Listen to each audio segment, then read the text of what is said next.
Uncle පැච්චක් දාගන්න කියලා. ටිකක් දාගන්න ඉතින් මං ගාවට එන්න ඕනේ නැහැ. ඔය මොකක් හරි උලක් අරන් යනපන්කො පැච් එකක් දාගන්න. උඹලා බම් භාෂාව හරියට ඉගෙන ගනින්න. පැච් දාන්න නෙමෙයි. පැච් වහන්නනේ. මෙතෙන් එන්න ඕනේ. ඔය තියෙන පැච් මැදියටද පැච් දාන්න මෙතෙන් එන්නේ.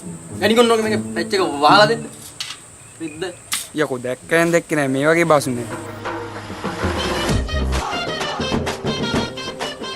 හරි. හරි කියලා හරියන්නේ නැහැ. මේ අටි අතුර අරන් ගලවපන් ඉස්සරට රෝගය.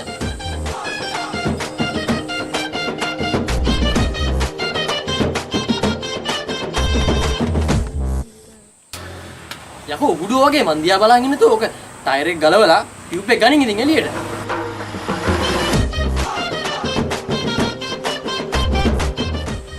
ඊට පස්සේ මේ ඔක වතුරේකට දාලා බලපන් පැච් එක කොහෙද තියෙන්නේ කියලා. එනවා ගත්තද?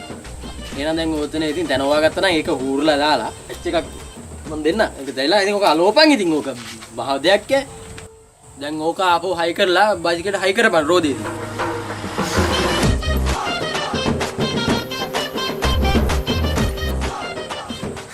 පැච් එක දාලා ඉවරයි බාසුනේ. ඉවරයි. ඌවා මෙන්න හරි අමාරු වැඩ බා. රුපියල් 70.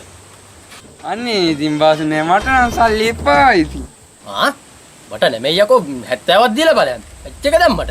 කවුද ඔය මේකේ රෝද ගැලෙව්වේ? මමනේ රෝද ගැලෙව්වේ. මේකේ පැච් එකක් දැම්මම මම මේ වතුරේ ගොබන්න ඕනේ. පැච් එක හොයන්න ඕනේ. ඔක්කොම කරේ මමනේ ඔය. ඊට නම් තමයි මටයි සල්ලි දෙන්න ඕනේ. මම යනවා යන්න.